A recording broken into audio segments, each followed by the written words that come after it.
여러분 안녕하십니까? 북한 김정은 국무위원장이 중국 시진핑 주석과 6년 만에 정상회담을 갖습니다. 어제 푸틴 대통령과의 북러 정상회담에 이어 하루 만에 북중 정상회담을 이어가는 건데요. 베이징 바로 연결하겠습니다. 자, 이필희 특파원, 지금 북중 정상회담이 시작됐습니까? 네, 중국 관영 CCTV는 시진핑 주석과 김정은 국무위원장이 회담을 시작한 모습을 조금 전 보도했습니다. 회담 장소는 인민대회당인데요. MBC 취재진은 오늘 오후 김정은 국무위원장의 전용 차량이 베이징 중심가인 창안지해를 지나가는 모습을 촬영했습니다. 이 차량은 베이징 동쪽에서 서쪽으로 이동하고 있었는데요. 북한 대사관을 나와 인민대회당으로 이동한 것으로 보입니다. 중국 외교부도 오늘 정례 브리핑에서 두 나라 정상이 정상회담을 가질 예정이라고 확인했습니다. 무려 6년 만에 정상회담이 열리게 된 건데요. 외교부 대변인은 북한과 중국 두 나라의 지도자가 회담을 통해 양국 관계와 공동 관심사에 대해 깊이 있는 의견을 교환할 것이라고 말했습니다. 고작훈 대변인의 말 들어보시겠습니다. 中方愿同朝方一道加强战略沟通，推动各自社会主义事业和中朝传统友好合作关系。 자, 그런데 북중 정상회담이 열릴 징후는 일찌감치 나타나지 않았습니까? 네, 베이징 외교관에서는 일찌감치 두 정상이 만난 가능성이 흘러나왔는데요. 우선 접경 지역인 단둥의 강변 호텔들은 김 위원장의 전용 열차가 건너게 될 조중 우이교가 보이는 방들의 예약을 내일까지 모두 취소했습니다. 그러니까 호텔에 투숙객이 들어오기 전에 국경을 넘으려면 내일은 베이징을 출발해야 하거든요. 이런 점들을 감안하면 베이징을 출발하기 전에 회담이 열려야 한다는 전망이 나왔던 거죠. 시진핑 주석은 푸틴 대통령과 그제 오전 정상회담을 했기 때문에 김 위원장도 비슷하게 격을 맞춰 내일 오전에 만나지 않을까 하는 예상이 있었는데요. 오늘 저녁 정상회담을 하는 식으로 회담의 격을 높인 모습이어서 이 배경을 두고도 여러 해석이 나오고 있습니다. 지금까지 베이징에서 전해드렸습니다. 김정은 위원장은 6년 만에 북중 정상회담에서 경제 협력을 위한 관계 복원을 서두를 것으로 보입니다. 시진핑 주석의 답방도 논의될 것으로 보이는데 북한은 김 위원장의 외교 활동에 대해 대대적인 선전에 들어갔습니다. 손하늘 기자가 보도합니다. 김정은 국무위원장은 6년 만에 중국을 찾으면서 군사 안보 부문이 아닌 경제 분야 참모들을 대동한 것으로 파악됐습니다. 테크노크라트인데 이런 인물들이 수행을 했어요. 근데 이런 인물이 굳이 수행한다는 건 뭐냐면 북중 간의 어떻든 이런과 관련된 사안들을 논의할 자리가 있다. 북중 관계를 경제 부문부터 복원하겠다는 의도로 해석됩니다. 시진핑 주석과의 정상회담에서 가장 먼저 경제 협력을 내세우고 나아가 북중 간 경제 협력 채널의 재가동을 본격 선언할 수 있습니다. 우크라이나 전쟁 이후 군사 안보 협력은 러시아와 경제 무역 협력은 중국과 밀착하는 이른바 북한의 안너경중 외교 전략입니다. 북미 대화를 앞두고 북중 정상 간 사전 조율이 이뤄질 가능성도 있습니다. 트럼프 1기 북미 대화 당시에도 김정은 위원장은 북미 정상회담을 전후에 5차례나 시 주석과 정상회담을 가졌습니다. 방중기간 개별 일정을 자제하고 있는 김 위원장이 정상회담 이후 중국 산업 현장을 시찰할 수 있다는 전망도 나옵니다. 시진핑 주석의 답방 여부도 관심을 모으고 있습니다. 북한은 다음 달 10일 노동당 창건 80주년 기념 열병식을 준비하고 있는데 김 위원장이 북한 주민들에게 북중 관계 복원을 대대적으로 과시하는 자리가 될 수 있습니다. 시 주석 역시 에이펙 정상회의 참석을 앞두고 북한을 방문해 미국 주도의 안보 질서에 대응하는 효과를 노릴 수 있습니다. 북한은 조선중앙TV와 노동신문 등을 통해 김 위원장의 중국 방문에 대한 대대적인 선전에 나섰습니다. 김 위원장이 시 주석과 손을 맞잡은 사진은 물론 푸틴 러시아 대통령의 전용차 안에서 활짝 웃고 있는 모습도 공개했는데 북중러 연대를 강조하고 김 위원장의 외교 성과를 부각하려는 의도로 보입니다. MBC 뉴스 손하늘입니다. 앞서 음향 연결이 고르지 못했던 점 사과드립니다. 다음 소식입니다. 중국의 열병식을 지켜봤다는 트럼프 대통령이 불편한 기색을 내비쳤던 하루 전과는 다른 반응을 내놨습니다. 자신이 지켜보길 바라는 걸 알고 있었고 인상적인 행사였다며 태연한 모습을 드러냈는데요. 워싱턴 김정호 특파원입니다. 중국의 전승절 열병식을 본 트럼프 대통령의 인상 비평은 아름다웠다였습니다. I thought it was a beautiful ceremony. I thought it was very, very impressive. 반미를 모의한다는 표현을 쓰며 불편한 기색을 내비쳤던 하루 전과는 달랐습니다. 그러면서 열병식이 자신을 향한 세력 과시였다고 규정했습니다. I understood the reason they were doing it, and they were hoping I was watching, and I was watching. 특유의 역설 화법이었고 일종의 쇼라는 평가절하였습니다. 대범하고 무덤덤한 반응이 전략적으로 낫다고 판단한 것으로 보입니다. 삼각연대를 가시화한 북중러에 대해서는 자신도 관계가 좋다는 식으로 받아쳤습니다. My relationship with all of them is very good. We're going to find out how good it is over the next week or two. 허풍을 섞고 자신감을 내비쳤지만 미국 주도의 세계 질서를 강요한 트럼프의 외교 정책은 중대 기로에 섰습니다. 김정은과 푸틴을 좌우에 세우며 반미의 심장부를 자처한 시진핑과의 패권 경쟁, 당장 관세 대전에서 힘을 겨뤄야 합니다. 종전을 이끌어내겠다던 우크라이나 전쟁은 푸틴의 폭주에 가로막혔습니다.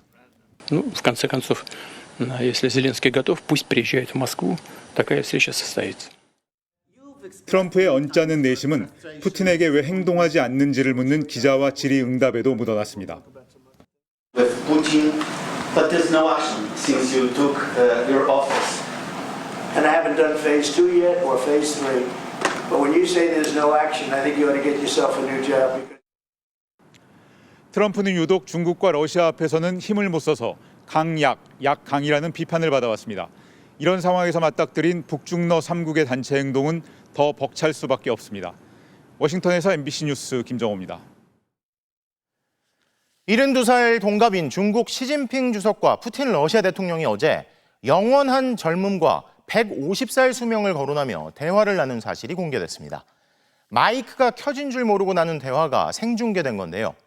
김정은 위원장의 생체 정보를 남기지 않기 위한 걸로 보이는 북한의 움직임도 포착됐습니다. 임현주 기자가 보도합니다. 열병식 참석을 위해 각국 정상들과 막루를 오르던 시진핑 주석. 푸틴 대통령에게 대뜸 나이 얘기를 꺼냅니다.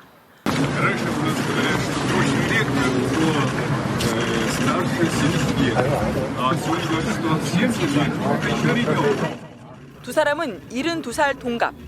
자신들은 아직 젊다고 동년배에게 덕담을 건네는 것도 같지만 푸틴 대통령은 회춘을 넘어 영원히 살 수도 있다고 진지하게 화답합니다.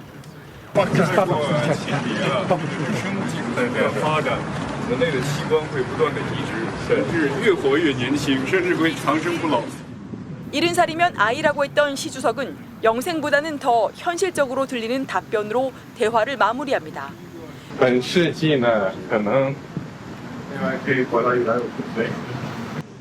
마이크가 켜진 줄 모르고 나눈 이들의 대화는 영구 집권 의지라는 해석을 낳으며 전 세계에 타전됐습니다. 푸틴은 22년째 대통령 자리에 앉아 있고 시진핑은 13년째 집권 중입니다. 이미 시 주석과 푸틴 대통령은 마음만 먹으면 정치적 영생이 가능하도록 헌법을 고쳐둔 상태입니다. Ну, может быть, а вы действительно думаете, что люди смогут жить 150 лет и дольше в какой-то Да, это, по-моему, мы когда шли на парад, председатель об этом говорил. Средний возраст в разных странах разный, но тем не менее, существенным образом продолжительность жизни увеличится. 국가 정상의 건강 상태는 국가 기밀이지만 특히 독재자의 건강은 철저한 보안 사항. 북한 김정은 위원장은 이번 방중 기간 동안 전용 화장실까지 따로 가져왔습니다. 북러 정상회담이 끝난 뒤엔 김 위원장의 생체 정보를 남기지 않기 위해 수행원들이 김 위원장의 흔적을 완전히 제거했습니다. When he left the room after meeting with Putin, all this wiping down of the chairs and the table and everything, that is believed 독재자의 건강 상태는 곧 체제의 존망이 달린 문제.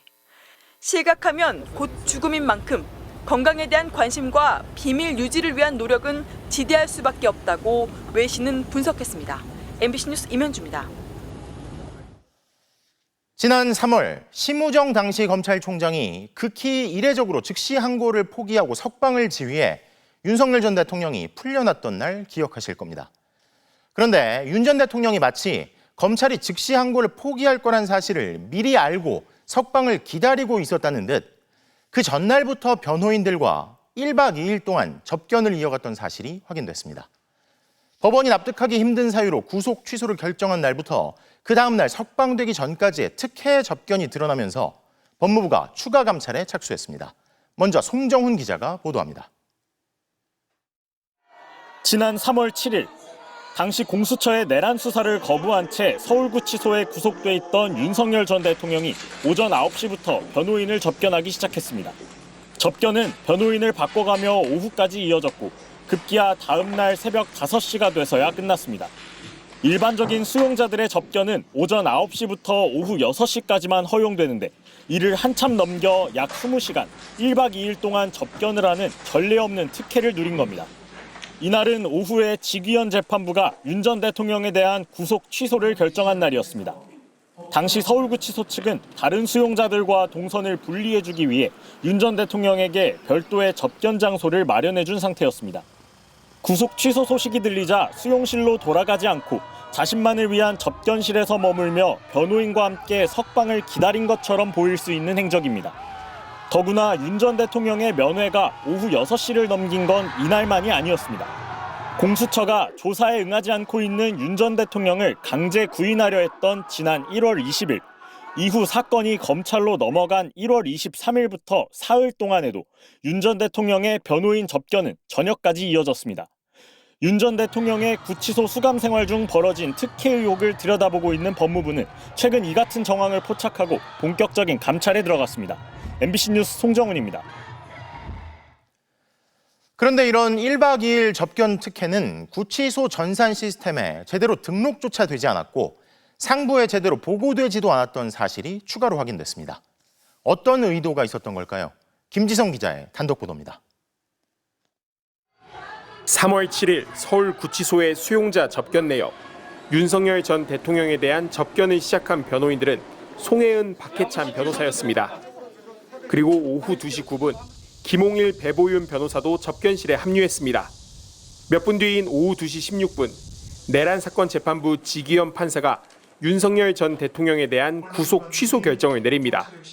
김홍일, 배보윤 변호사는 잠시 뒤인 2시 56분에 접견실을 떠났고 이후 3시 23분에 배진환 변호사가 구치소로 찾아옵니다. 그런데 이렇게 남은 송혜은, 박해찬, 배진환 변호사의 접견이 종료된 시각은 모두 오후 11시 55분으로 기록돼 있었습니다. 실제 접견은 다음 날 새벽 5시까지 이어졌는데 5시간 넘는 심야 접견이 기록에선 빠져 있던 겁니다. 오후 11시 55분은 수용자 접견 내역 전산 시스템에 입력이 가능한 마지막 시간대였습니다. 접견을 새벽까지 허용하는 경우가 사실상 없다 보니 자정을 넘기는 시간 자체를 시스템에 설정해두지 않았기 때문입니다. 그래서 서울구치소 측이 종료 시간을 11시 55분으로 처리해놓고 실제 접견 종료 시각은 상부에 보고조차 하지 않았다는 것이 법무부의 중간조사 결과입니다. 하지만 수기로 실제 접견 시간을 적어놓은 현장 교도관들의 기록 때문에 이런 은폐 의혹이 드러났습니다. 법무부는 시스템 관리의 맹점으로 볼 때 윤 전 대통령 1차 구속 기간 동안 드러나지 않은 특혜성 접견이 2-3차례 더 있던 걸로 보고 있습니다. 앞서 법무부는 반입이 금지된 휴대전화를 구치소 안으로 가지고 들어와 윤 전 대통령에게 보여준 의혹을 받고 있는 강희구 전 대통령실 부속실장을 고발했습니다. MBC 뉴스 김지성입니다. 이런 과정을 거쳐 윤 전 대통령이 석방된 직후 대통령 경호처가 1분당 1000발의 총알을 발사할 수 있는 자동소총 200정을 구매하려 했던 사실도 확인됐습니다. 당시 구매 계획의 결제자는 윤석열, 김건희 부부의 최측근이자 당시 경호처의 실세였던 김성훈 차장과 이광우 본부장이었습니다. 이기주 기자의 단독 보도입니다. 윤석열 전 대통령에 대한 2차 체포영장 집행을 이틀 앞두고 경호처와 경찰 간 무력 충돌이 우려됐던 지난 1월 13일 검은 전술복에 헬멧을 쓴 대통령 경호처 요원들이 소총이 담긴 것으로 보이는 배낭을 메고 한남동 대통령 관저를 순찰합니다. 일부는 아예 소총을 밖으로 노출시켜 위압적인 분위기까지 조성했지만 결국 체포를 막지는 못했습니다. 불미스러운 유혈 사태를 막기 위해서 그런데 지난 3월 직위원 판사가 구속기간을 날짜 대신 시간으로 계산해 윤 전 대통령을 석방시켰습니다. 석방 닷새 뒤 경호처가 내부 문건 하나를 작성합니다. 문건 제목은 경호작전용 자동소총 교체 사업 계획. 오래된 총을 새 걸로 바꿔 유사시 화력 증강과 전술 강화를 위한다고 돼 있습니다. 예산 22억 5천만 원을 들여 5.56mm 150정과 9mm 50정, 총 200정의 자동소총 구매 계획을 세운 겁니다. 미국 특전사 델타포스나 우크라이나 특수작전군 등이 사용하는 1분에 1000발가량 발사되는 최신형 무기들로 결재자는 3차 구속영장까지 기각됐던 김성훈 차장과 이광우 본부장이었습니다. 또 당시는 헌법재판소의 탄핵심판 선고가 늦어지며 국론 분열이 극심했던 시기로 한남동 관저 주변에서 윤어게인 집회가 매일 열리던 때였습니다. 김 여사가 총 안 쏘고 뭐 했냐고 질책성 발언했다는 보도도 나왔는데 사실이 아니라고 임의를. 정치권에선 당시 경호처가 윤 전 대통령의 복귀를 준비했던 것 아니냐는 비판이 나왔습니다. 탄핵 당한 대통령에 대한 경호 자치는 최소로 하는 게 원칙입니다. 윤석열 씨의 사병화되어 있는 상황에서 자동소총을 교환한다는 것 자체에 대해서 의구심을 갖는 겁니다. 경호처는 해당 계획의 배경을 묻는 MBC의 질의에 자동소총 교체 사업은 계획 수립만 있었으며 실제 추진되지 않고 종료됐다는 짧은 입장을 보내왔습니다. MBC 뉴스 이기주입니다. 김건희 국정농단 특검팀의 소환 통보에 출석 의사를 밝히지 않은 통일교 한학자 총재가 어제 결국 서울 아산병원 특실에 입원한 것으로 확인됐습니다. 한 총재 측은 특검 조사에 대비해 검찰, 법원, 요직에 있던 전관 출신으로 초호화 변호인단을 꾸렸습니다. 차현진 기자가 단독 보도합니다. 한학자 통일교 총재가 어제 서울 아산병원 특실에 입원한 것으로 확인됐습니다. 김건희 국정농단 특검팀이 지난 월요일에 발송한 출석 요구서를 받은 지 하루 만입니다. 특검은 8일에 나와 조사를 받으라고 한 총재 측에 통보했는데 출석 여부 등은 밝히지 않고 있는 것으로 전해졌습니다. 한 총재는 심장 관련 시술을 받기 위해 입원한 것으로 파악됐습니다.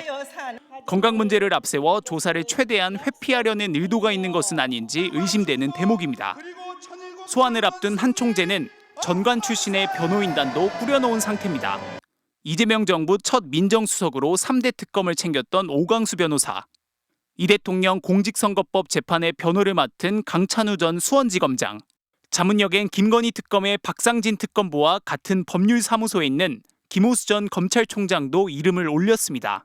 다만 전관 출신 변호인들이 통일교를 수사하는 특검 쪽에 전방위적으로 압박을 가하는 모습이 보여 논란이 확산되자 결국 오 변호사는 변호인 사임계를 냈고 김 전 총장은 자문역을 그만두기로 한 것으로 알려졌습니다.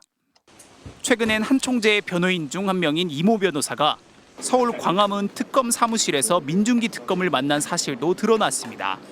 통일교의 다른 사건 변호인으로서 담당 특검보를 만나고 돌아가는 길에 특검실에 들러 민특검과 짧은 시간 차를 마셨다는 겁니다. 다만 이 자리에서 사건 관련 이야기는 없었고 이 변호사 역시 통일교 사건의 변호인이라는 사실을 알리지 않았다는 게 특검팀 설명입니다. 정식 변론 절차를 지키지 않고 친분을 내세워 수사 관련 내부 상황을 확인하려 했다면 특검은 물론 변호인도 비판을 피하기 어려워 보입니다. MBC 뉴스 차현진입니다. 목걸이와 금 거북이에 이어 김건희 씨의 사돈집에서 발견된 이우환 화백의 그림도 매관매직의 대가인 정황이 드러났습니다. 특검은 이 그림을 제공한 사람을 공천 개입 의혹에 이름이 오르내린 김상민 전 검사로 특정했습니다. 이준범 기자입니다. 김건희 씨 오빠 김진우 씨의 장모 집에서 발견된 이우환 화백의 그림.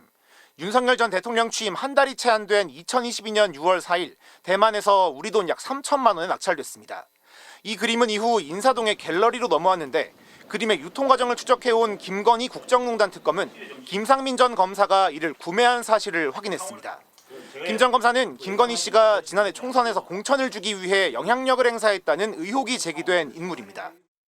여사가 조국 수사 때 김상민 검사가 고생을 많이 했다. 그 사람 좀 챙겨주라. 이렇게 얘기를 하거든요. 지난 2023년 9월엔 김건희 씨와 두 차례 직접 통화한 사실이 확인될 정도로 두 사람의 친분은 뚜렷합니다. 특검은 김 전 검사가 공천이나 인사청탁의 대가로 김 씨 측에게 고가의 그림을 선물한 것으로 의심하고 있습니다. 실제로 김 전 검사가 공천에서 컷오프된 이후에도 국정원 법률특보로 임명되며 다시 공직을 맡았기 때문입니다. 반클리프 목걸이, 바쉐론 콘스탄틴 시계, 금거북이에 이어 고가의 그림까지 등장하면서 김 씨의 매관매직 의혹이 추가된 겁니다. 김 씨의 해명 역시 또 한 번 거짓으로 드러났습니다.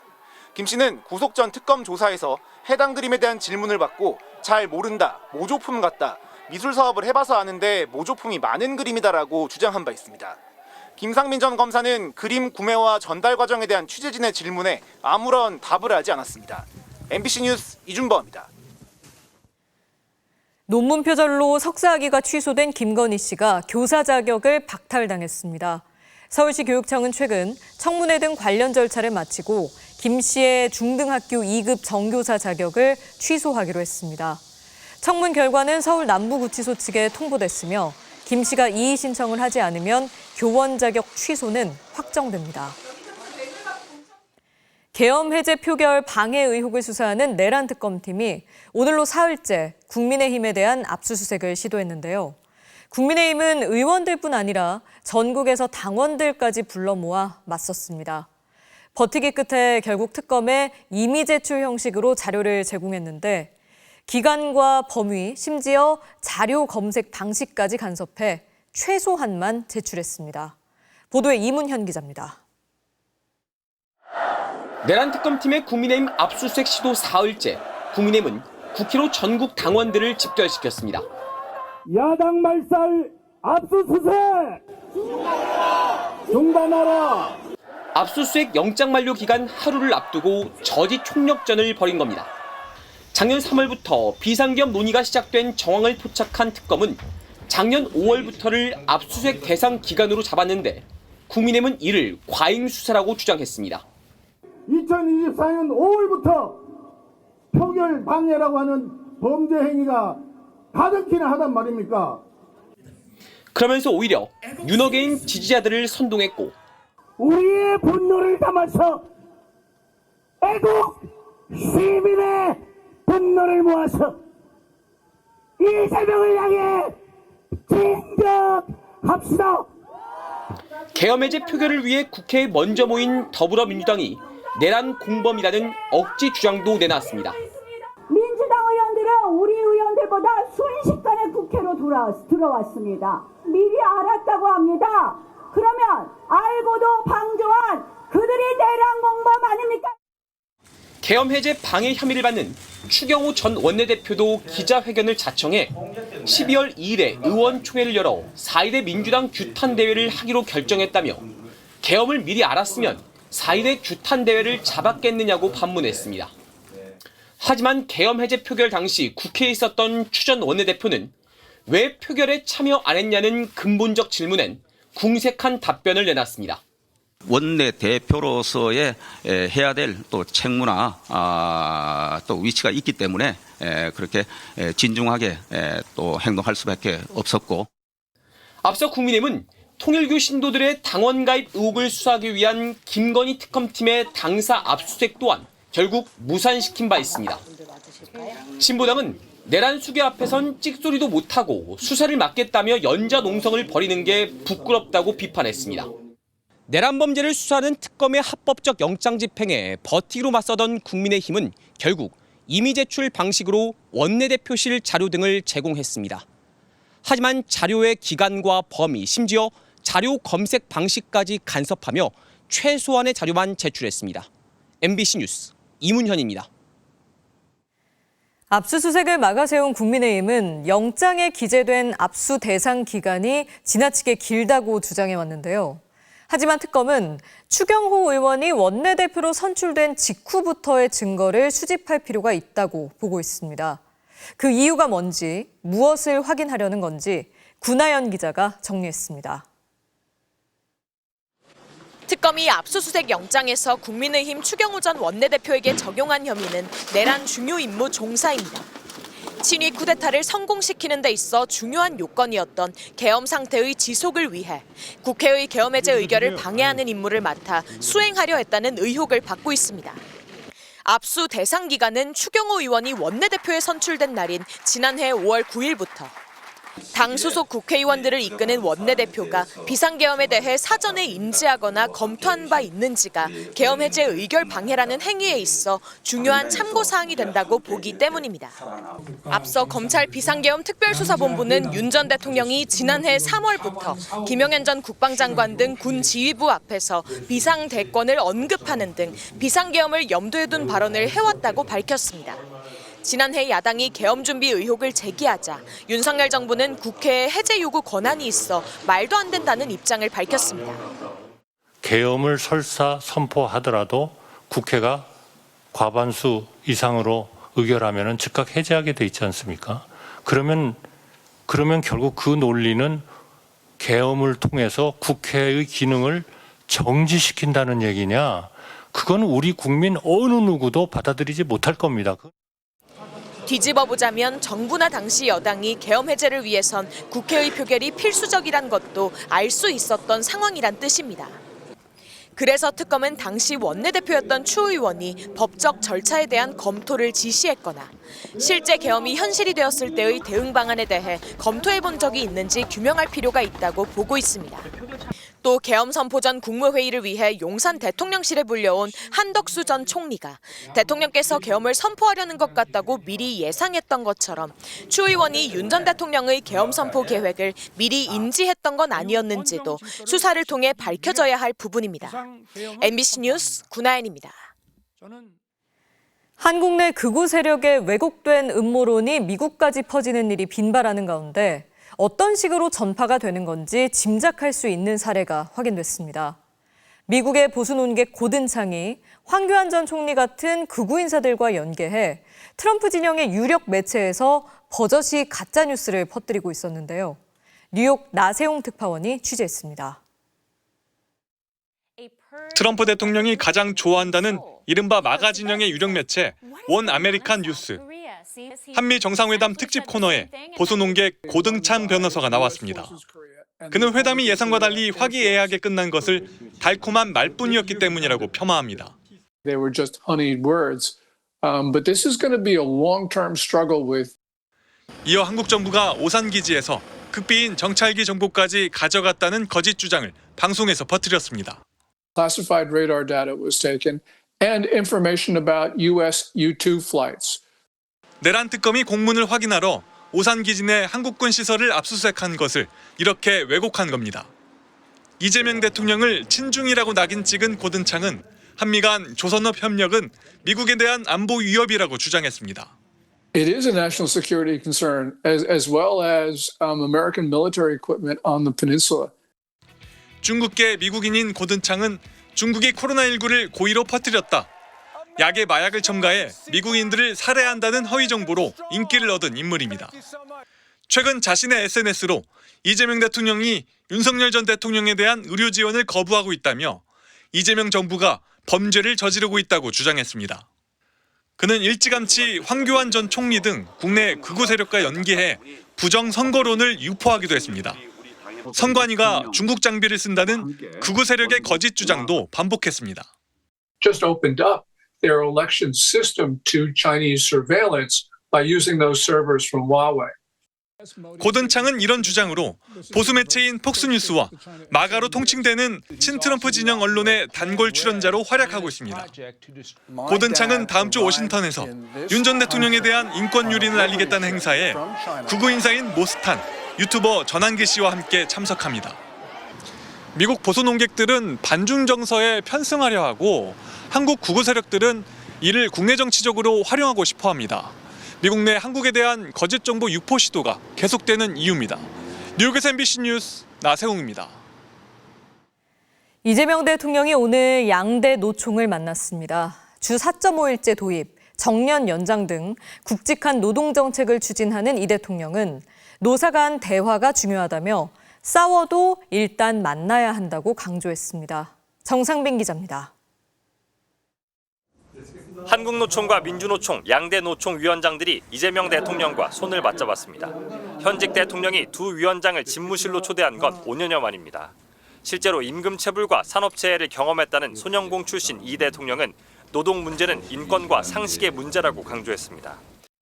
임금체불 문제든 산재 문제든 목숨과 삶에 관한 기본인데 그걸 가지고 친노동인이 친기업인이 할 일은 아닌 것 같고요. 이재명 정부는 주 4.5일제, 정년 연장 65세 등 굵직한 노동 정책을 추진하고 있습니다. 노동자와 사용자, 정부가 함께 고민해야 하는 큰 주제인 만큼 이 대통령은 대화를 강조했습니다. 1999년 민주노총에 이어 지난해 한국노총까지 이탈한 대통령 직속 경제사회노동위원회에 양대 노총 모두 합류해달라고 요청했습니다. 아니 뭐 결론이 안 나고 뭐 싸우는 것까지 좋은데 만나서 싸웠든지 말든지 뭐 결론을 내든지 말든지 아예 안 보는 거에 어떨까라는 생각이 듭니다. 고용의 안전성과 유연성, 기업의 부담까지 터놓고 이야기하자는 겁니다.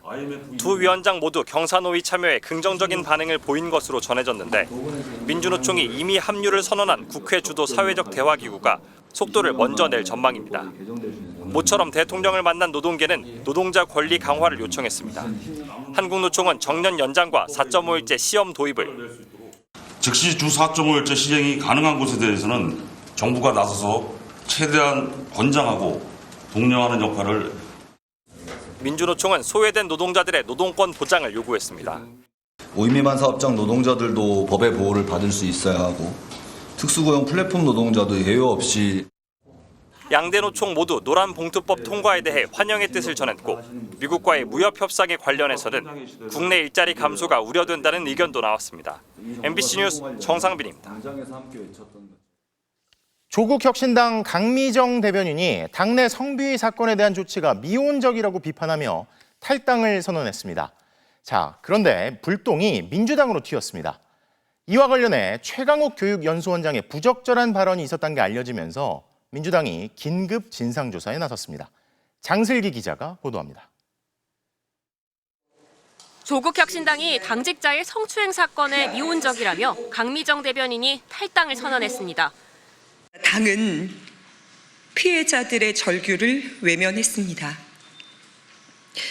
윤리위와 인사위는 가해자와 가까운 인물들로 채워져 있었고 지난 4월 2건의 성비위가 조국혁신당에 신고됐고 당은 외부 조사를 거쳐 가해자 1명에게는 영구제명을, 또 다른 가해자는 당원권 정지 1년 처분을 내렸습니다.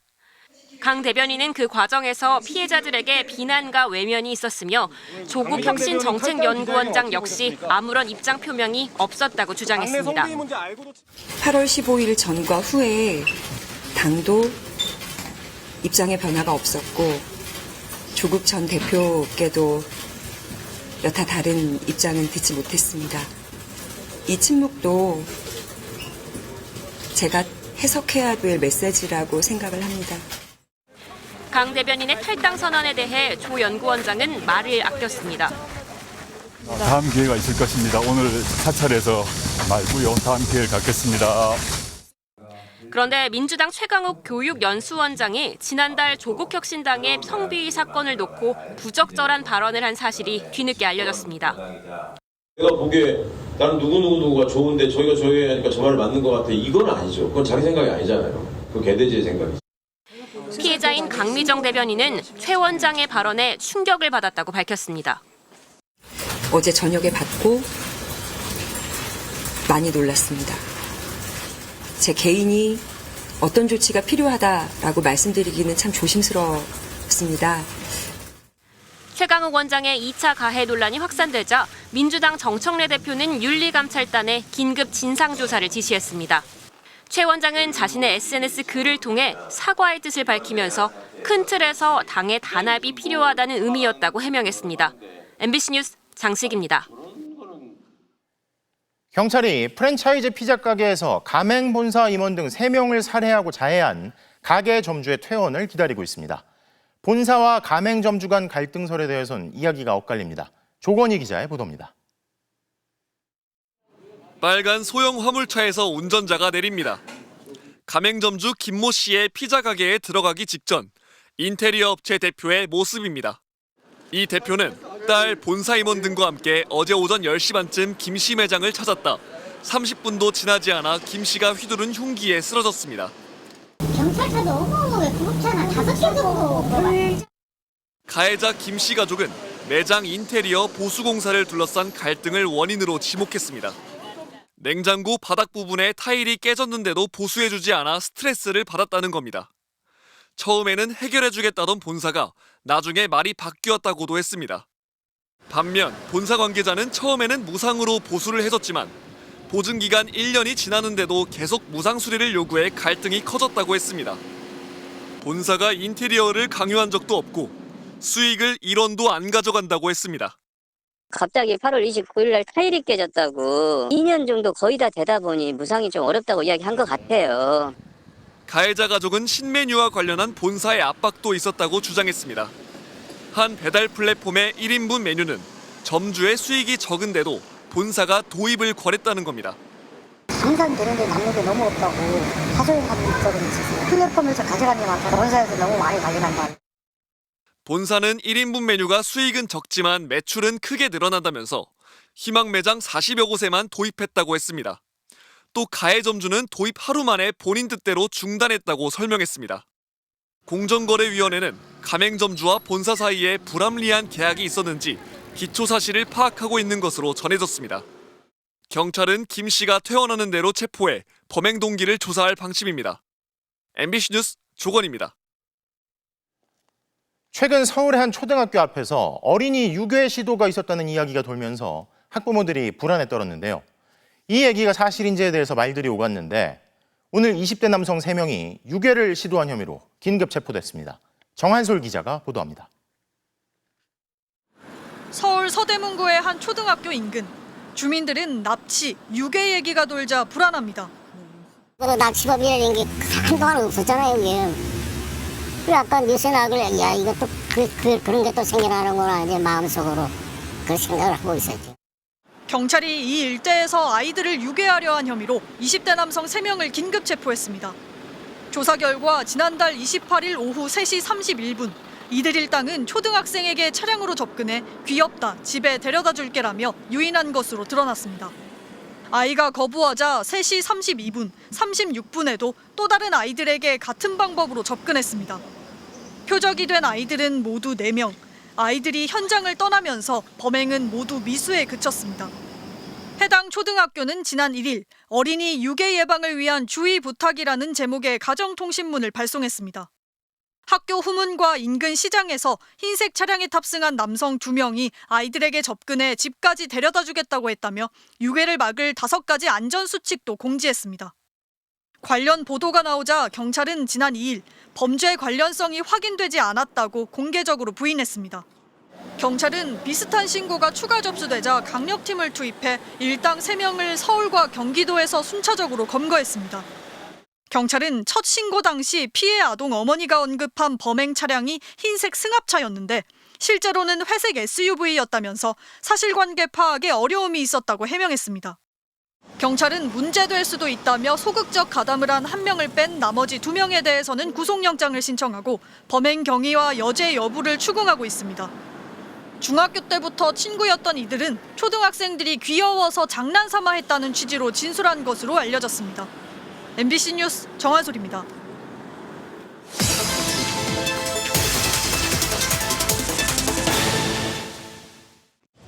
바로 간다 사회팀 이승지 기자입니다. 서울 종로구에 있는 탑골공원에 나와 있습니다. 탑골공원 하면 어르신들이 의자를 펴고 바둑이나 장기를 두는 모습 떠오르실 텐데요. 지금은 텅 비어 있습니다. 한 달 전부터 오락행위가 전면 금지됐기 때문인데요. 과연 이후 공원은 어떻게 바뀌었을까요? 지금 바로 가보겠습니다. 공원은 한산했습니다. 노인은 그늘 아래 더위를 피하는 몇 명만 보입니다. 담벼락을 따라서는 통제선이 기다렸습니다. 한 달 전만 하더라도 달랐습니다. 30여 년 전 처음 등장한 장기판이 많을 때는 40-50개나 됐습니다. 그런데 사람이 늘자 말썽도 늘었습니다. 윗옷을 벗고 행패 부리는 취객 옆에서 또 다른 취객이 술병을 던지는가 하면 노상방뇨의 고성방가도 다반사였습니다. 지난해 경찰이 여기에 1720번 출동했습니다. 하루 4번 꼴입니다. 장기판을 없앤 이유입니다. 나가라고 하면은 우리 장기 두는 거다 이러면서 또 교묘하게 섞여가지고 한 달 새 경찰 신고는 약 30% 줄었습니다. 담배꽁초에다가 뭐에다 쓰레기 아주 하루 나오는 양만 해도 그때 100리터짜리가 한 5-6개 나왔어요. 술 먹고 막 치고 다니고 얼마나 좋으냐고 저렇게 하는 게 낫지. 깨끗하고 남보기도 좋고. 노인들은 어디로 갔을까요? 공원 근처 땅바닥에 장기판을 펼친 어르신들 사이에 앉아봤습니다. 왜 여기 공원 와서 장기 두시는 거예요? 동네 사람들이 장기 두는 사람들이 별로 없잖아. 여기는 많고. 조금 더 멀리 가봤습니다. 탑골공원으로부터 약 700m, 걸어서 10분 정도 거리에 있는 종묘 광장공원인데요. 일부 어르신들은 이곳으로 옮겨와 시간을 보내고 있습니다. 그러면 안 돼. 노인네들 갈 데 없는데 거기서 그래 해버리면은 그 참 이상한 사람들이네 그거. 근데 구청에서는 복지센터 가시라 그러더라고요. 복지센터 가서 무조건 해야 되는데 여기는 바람이라도 좋지. 복지센터에도 가봤습니다. 센터 측은 이용자가 많이 는 것 같지는 않다고 했습니다. 원래도 오후에는 바둑장기실이 꽉 찼다고 합니다. 탑골공원 노인들은 뿔뿔이 흩어졌습니다. 다 그냥 헤어져 버렸어. 여기는 그 주소가 경기도 주소는 안 되니까 등록이 안 돼요. 어떻게 연락도 안 되고 우리하고도. 그러니까 만나던 사이니까. 아 그렇죠. 세계 10위권 경제 강국으로 성장했지만 우리나라 노인 빈곤율은 OECD 국가 중 최상입니다. 사회적 고립감도 나이가 들수록 심각해 60대 이상 10명 가운데 4명은 신체적, 정신적 위기에도 도움받을 곳이 하나도 없다고 했습니다. 앉아있다가 친구 만나고 떡도 하나 얻어갈 수가 있고 도시락도 하나 얻어갈 수가 있고 또 요드 가면 2군데 밥 주는 데가 있잖아. 탑골공원 장기판에는 이런 배경이 깔려 있습니다. 노인들의 가난과 고독이 사라지지 않는 한 탑골공원 같은 갈등은 반복될 수밖에 없습니다. 바로 간다 이승지입니다. 북한 김정은 국무위원장과 중국 시진핑 주석이 지금 이 시간 정상회담을 갖고 있는 것으로 전해졌습니다. 베이징 다시 연결해 계속해서 관련 소식 알아보겠습니다. 이필희 특파원, 정상회담은 지금도 진행 중인가요? 네, 중국 관영통치 신화사는 시진핑 주석과 김정은 국무위원장이 회담을 시작했다고 밝혔습니다. 회담 장소는 인민대회당인데요. CCTV는 김정은 국무위원장이 인민대회당의 회담 장소로 걸어가는 짧은 영상을 공개했습니다.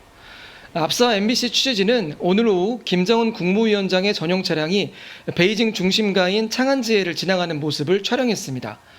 이 차량은 베이징 동쪽에서 서쪽으로 이동하고 있었는데요. 북한 대사관을 나와 인민대회당으로 이동한 것으로 보입니다. 두 나라의 정상이 만나게 되면 6년 만에 북중 정상회담을 갖게 되는 건데요. 외교부 대변인은 북한과 중국 두 나라의 지도자가 회담을 통해 양국 관계와 공동 관심사에 대해 깊이 있는 의견을 교환할 것이라고 말했습니다. 고작훈 대변인의 말 들어보시겠습니다. 中方愿同朝方一道加强战略沟通，推动各自社会主义事业和中朝传统友好合作关系。 북한과의 협력 관계를 발전시키기 원한다고 명확하게 말한 겁니다. 네, 북중 정상회담이 열릴 거란 전망은 일찌감치 나왔죠. 네, 베이징 외교가에서는 김정은 위원장이 늦어도 내일 안에는 회담을 진행할 거라는 전망이 있었습니다. 우선 접경 지역인 단동의 강변 호텔들은 조중 우이교가 보이는 방들의 예약을 내일까지 모두 취소했었는데요. 김 위원장의 전용 열차가 호텔에 투숙객이 들어오기 전에 국경을 넘으려면 내일은 베이징을 출발해야 합니다. 이런 점들을 감안해 회담 시점이 임박했다는 전망이 나왔던 거죠. 시진핑 주석은 푸틴 대통령과 그제 오전 정상회담을 했기 때문에 김 위원장도 비슷하게 격을 맞춰 내일 오전에 만나지 않을까 하는 예상이 있었는데요. 오늘 저녁 정상회담을 하는 식으로 회담의 격을 높인 모습이어서 이 배경을 두고도 여러 해석이 나오고 있습니다. 지금까지 베이징에서 전해드렸습니다. 다음 소식입니다. 초등학교 입학과 동시에 유명 학원 상위반에 들어가기 위해 레벨 테스트, 즉 7세 고시를 치른다는 아이들. 말이 7세 고시지 사실상 만 6세 이전부터 사교육에 내몰리고 있는데요. 교육부가 이를 바로잡겠다며 실태조사에 나섰지만 현황 파악도 제대로 못한 것으로 드러났습니다. 보도에 백승우 기자입니다. 인터넷에 올라온 한 강의 영상. 대치동 7세 고시를 미리 탄탄히 대비하고자 하시는 학부모님, 명확한 정보를 제시하고 초1부터 대치동 유명학원에 들어가기 위한 입학시험, 이른바 7세 고시 합격 전략을 영유아 부모들을 상대로 설명합니다. 현장은 더 치열합니다. 원하는 학원에 밀려고 아기 때부터 알파벳도 못 쓰는 애들도 찾고 막 가입이 비싸게 해서 하기도 해요. 한 번 레트 보면 3개월 뒤에 볼 수 있다고 하면 참 또 준비해서 그 탑 학원들이 레트비를 월세를 낸다고 한 만큼 정말 많이 치거든요. 마치 고등학생이 푸는 수능 문제집처럼 영유아를 대상으로 한 7세 고시 기출 문제집도 나왔습니다. 62쪽짜리가 99,000원. 문제지를 구입해봤습니다. 10년 뒤 인류의 삶이 어떻게 변할까? 국적을 바꾼다면 어느 국가로, 왜 바꾸고 싶은가란 영어 질문에 영어로 답을 하게 돼 있습니다. 한국에서 쭉 살았던 학생이 가능할까 이 생각이 들고, 만약에 그게 가능하다고 하면 그걸 가능하게 하기 위해서 얼마나 이 아이에게 많은 압박이 있었을까. 국가인권위원회는 지난 4월 극단적인 조기 사교육이 아동의 권리를 침해한다고 결론지었습니다. 실태조사에 나선 교육부는 전국 787개 영어 유치원 가운데 23곳이 분반이나 입학을 위해 사전시험을 보는 것으로 확인했습니다. 하지만 허점이 있습니다. 정작 7세 고시를 치르는 초등학생 대상 학원은 조사에서 모두 빠진 겁니다. 집중 영어 몰입 교육을 받은 다음에 응시하는 7세 고시에 대한 실태는 이게 영어 유치원 입학시험이 아니라는 이유로 조사가 되지 않았어요. 과소 집계가 좀 의심되는. 교육당국이 실태 파악에도 허덕이는 사이 사교육 시장은 눈덩이처럼 불고 있습니다. 영유아 가구의 연간 사교육비는 3조 3천억 원. 특히 만 6세 미만의 월 평균 영어 사교육비는 41만 4천 원으로 고등학생보다도 많습니다. MBC 뉴스 백수입니다. 많은 사망자와 피해자를 발생시킨 가습기 살균제 참사. 그 실상이 알려지기 전까지 임산부들도 많이 사용했고 다수의 임산부들이 유산 피해를 호소했는데요. MBC 취재 결과 가습기 살균제로 인한 유산과 사산 피해 인정 비율은 5건 중 1건으로 전체 피해 인정률 75%에 크게 못 미치는 것으로 파악됐습니다. 김민욱 환경전문기자가 단독 보도합니다. 민수연 씨는 가습기 살균제를 사용한 2002년부터 6년 동안 5번 유산했습니다. 발로 제 배를 뻥뻥 차는 거예요. 뱃속에서 숨을 못 쉬어서 발로 찼구나. 민 씨는 가습기 살균제로 인한 유산 피해를 인정해달라며 정부에 신청했지만 받아들여지지 않았습니다. MBC 취재 결과 유산과 사산 피해를 입었다고 인정되는 경우는 전체 신청자 중 20%에 그쳤습니다. 5건 중 4건은 민 씨처럼 인정되지 못한 겁니다. 전체 피해 인정률 75%에도 크게 못 미칩니다. 그걸 안 사서 썼으면 몰라도 죄책감이 더 심해지죠. 아예 태아 사망은 피해 인정 신청을 못하는 경우도 있습니다. 2010년 가습기 살균제에 노출된 후 둘째를 임신 중이던 아내와 태아를 잃은 안모 씨. 8개월 정도 됐거든요. 그때 좀 숨이 차다고는 하더라고요. 2, 3일 사이에 100% 다 망가져 버렸거든요. 산모의 상황이 악화되며 긴급 수술을 진행했지만 태아도 결국 호흡을 하지 못해 숨졌습니다. 하지만 산모가 숨지면서 태아와 관련된 피해는 인정받을 방법도 호소할 방법도 없었습니다. 민법상 태아는 사람으로 인정되지 않기 때문입니다. 안 씨 가족과 같은 사례가 모두 5건이나 됩니다. 2020년 대한예방의학회가 국민건강보험 자료를 전수조사한 결과 가습기 살균제 사용을 금지한 직후인 2012년과 2013년 유산 사산의 상대 위험도가 그 전보다 급격히 감소한 것으로 나타났습니다. 자연유산을 증가시킨다거나 배아 독성 기형과 관련된 거죠. 그런 걸 증가시킬 수 있다고 지금. 환경부는 23년 2월 이후 유산 사산 피해의 판정을 보류하고 관련 기준을 마련하고 있습니다. 다만 태아의 피해 인정은 어렵다는 입장입니다. 피해자와 유족들은 보상 여부를 떠나 태아의 피해를 보다 광범위하게 인정하는 것이 가습기 살균제의 전방위적인 인체 영향을 인정하는 첫걸음이라고 말합니다. MBC 뉴스 김민욱입니다. KT 가입자들을 대상으로 한 휴대전화 소액 결제 사기가 잇따라 발생했습니다. 특히 새벽 시간대 경기 광명시에서 피해가 집중적으로 나오고 있습니다. 차우형 기자입니다. 경기도 광명시에 거주하는 김모 씨. 지난달 27일 아침 6시 40분쯤 모르는 번호로 전화가 잇따라 걸려왔습니다. 보이스피싱을 의심해 받지 않았다고 합니다. 그런데 메일 쓰는 카카오톡이 누군가 다른 기기에서 접속했다며 로그아웃돼 있었습니다. 아니나 다를까 그날 밤 휴대전화로 온라인 상품권 49만 5천 원어치 결제된 것을 확인했습니다. 결제를 하면 바로 인증 문자나 결제 문자가 오는데 지금 사기를 당한 것 같은 경우는 인증 문자도 안 왔는데 다 결제가 돼 있었어요. 이런 피해자는 김 씨를 포함해 모두 26명.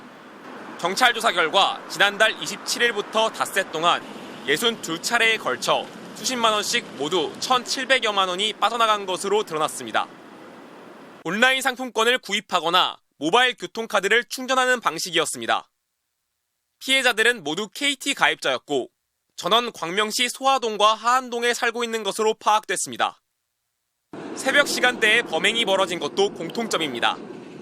경찰은 누군가가 피해자들 스마트폰 정보를 알아내 본인 인증을 거친 뒤 소액 결제 기능을 이용한 것으로 보고 있습니다. 해킹 범죄 가능성에 무게를 두고 있는 경찰은 사건을 경기남부청에 보냈습니다. KT는 해킹 정황은 확인된 바 없다면서 경찰 수사에 적극 협조하고 있다고 밝혔습니다. 사이버 침해를 조사하는 한국인터넷진흥원은 스미싱에 의한 악성 앱 감염 등 여러 가능성을 놓고 원인을 파악 중이라고 했습니다. MBC 뉴스 차우영입니다. 얼마 전 KT와 LG우플러스의 해킹 피해 의혹도 전해드렸죠. 그런데 KT가 정부로부터 해킹 의심 흔적이 있다는 얘기를 듣고도 관련 서버를 파기한 것으로 확인됐습니다. 그리고는 해킹을 당한 적이 없다는 입장을 고수하고 있는데 서버 파기로 이제는 정확한 사실관계 조사도 할 수 없게 됐습니다. 이지은 기자의 단독 보도입니다. 미국의 해킹 전문지 프렉이 해킹 조직 김숙희가 갖고 있다고 공개한 데이터.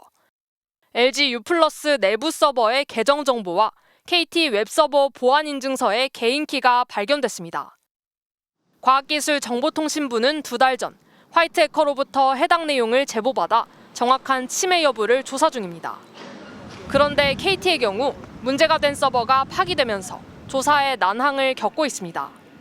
한국인터넷진흥원 키사는 지난 7월 19일 KT 측에 해킹 의심 사실을 통보하며 문제가 된 서버에 도메인 주소를 전달했습니다. 해당 서버는 KT 원격 상담 시스템의 구형 서버.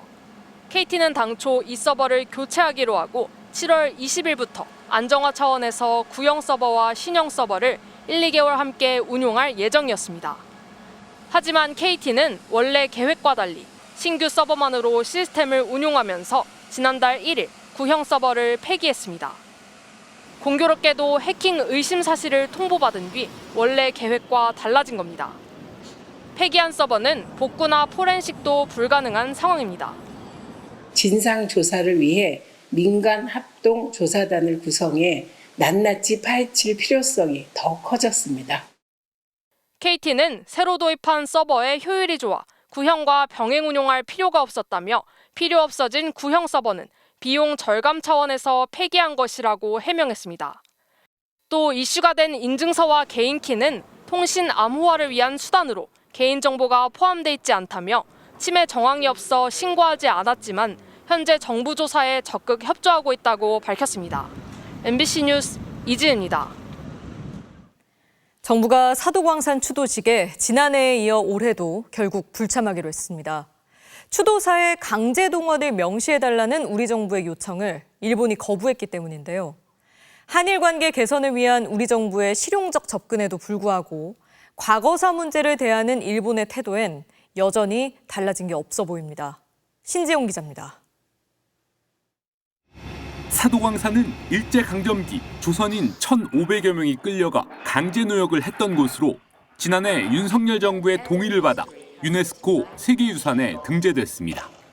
당시 일본은 조선인 노동자 추도식을 열기로 약속했지만 첫 추도식은 우리 정부도 유족도 없이 반쪽으로 치러졌습니다. 일본은 조선인이란 말도 강제동원이란 표현도 쓰지 않았고 오히려 우리 정부의 불참을 문제 삼았습니다.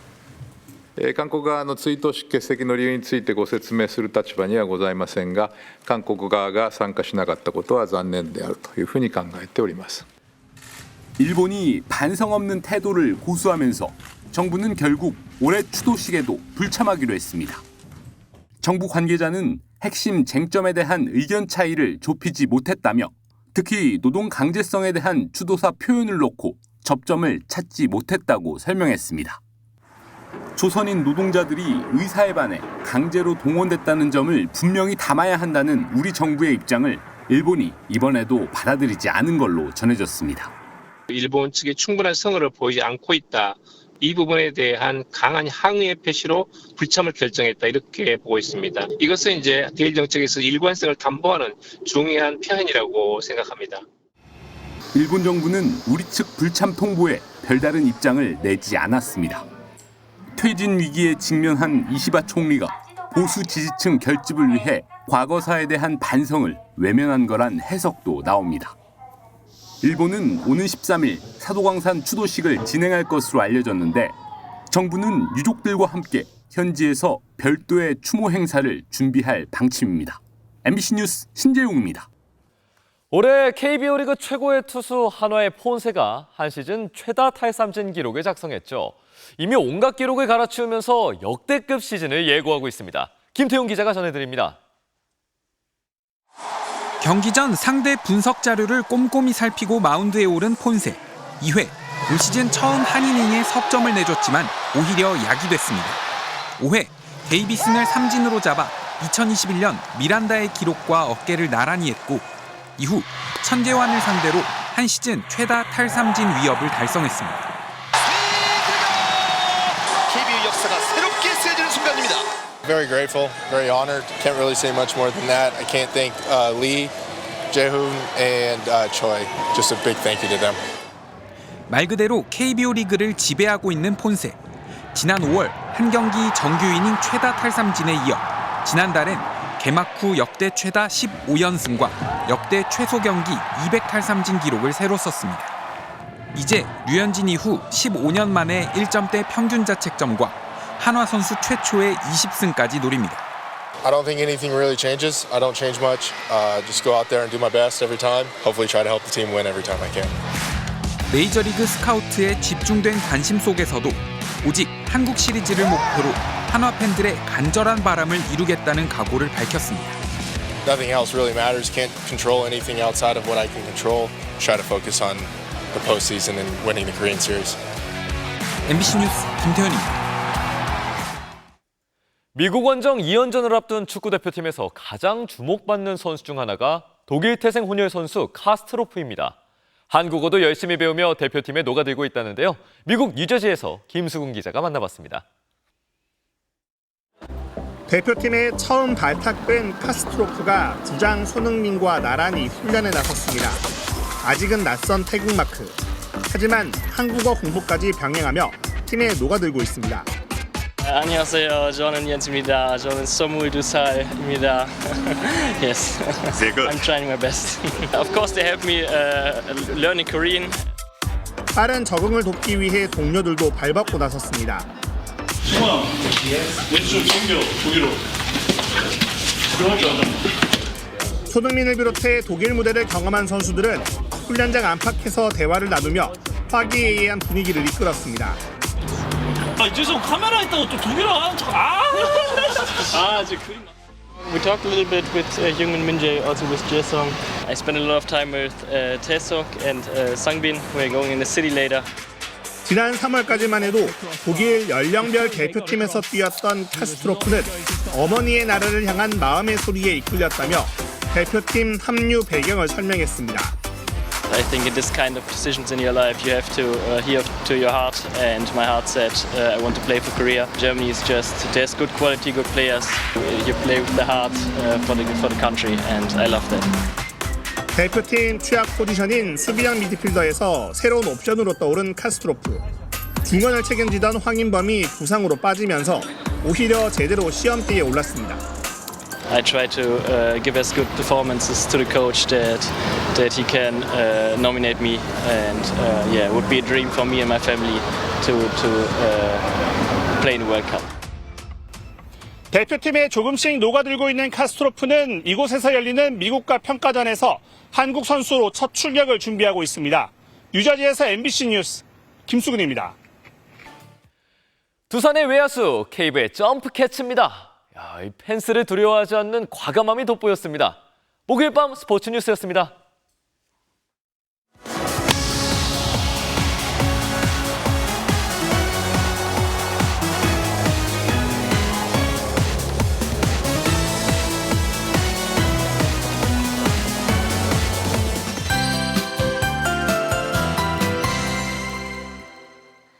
올여름 많이 덥기도 했고 집중호우로 인해 피해도 발생했습니다. 2025년 여름철은 양극화가 뚜렷했습니다. 극한 호우와 가뭄이 동시적으로 발생했고요. 평균 기온은 역대 최고값을 기록했습니다. 서울의 열대일수는 총 46일로 117년 만에 가장 많았는데요. 오늘 내린 비의 양만 봐도 양극화를 알 수 있습니다. 서해상에서 비구름이 다가왔고요. 중서부 지역에 많은 비를 뿌렸습니다. 동해안 지역도 동풍의 영향으로 비가 내렸는데요. 삼척엔 100mm가 넘는 큰 비가 내린 반면 최악의 가뭄을 겪고 있는 강릉 지역은 2mm에 그쳤습니다. 동풍이 비교적 약했기 때문인데요. 다가오는 주말에도 전국에 비 소식이 있지만 이번에도 서쪽 지역에 호우가 예상되고요. 내일은 충청과 남부지방에 강한 소나기가 계속되겠습니다. 내일은 중부지방도 다시 더워지겠습니다. 30도를 밑돌았던 서울은 내일 33도까지 오르겠고요. 고성도 30도로 오늘보다 최고 6도가량 높겠습니다. 내일 전국 하늘에 구름이 많겠고요. 영남 해안 지역은 바람이 강하게 불겠습니다. 내일 아침 기온 서울 24도로 오늘과 비슷하겠습니다. 한낮 기온은 서울이 33도, 광주 32도까지 오르겠습니다. 날씨였습니다. 목요일 뉴스데스크 오늘 순서 여기까지입니다. 시청해주신 여러분 고맙습니다.